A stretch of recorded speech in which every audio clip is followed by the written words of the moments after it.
fresh new beer off the Bright. It's called Hop Hustler. It's going to be a new beer that we're experimenting with here at Green Man.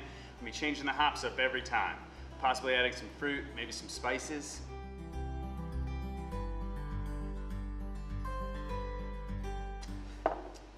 Yeah, delicious, easy drinking, quaffable beer, rolling in at about 4.8% ABV. This batch we used Amarillo and Mosaic in, lends some of those kind of stone fruit and tropical fruit characters, hints of citrus.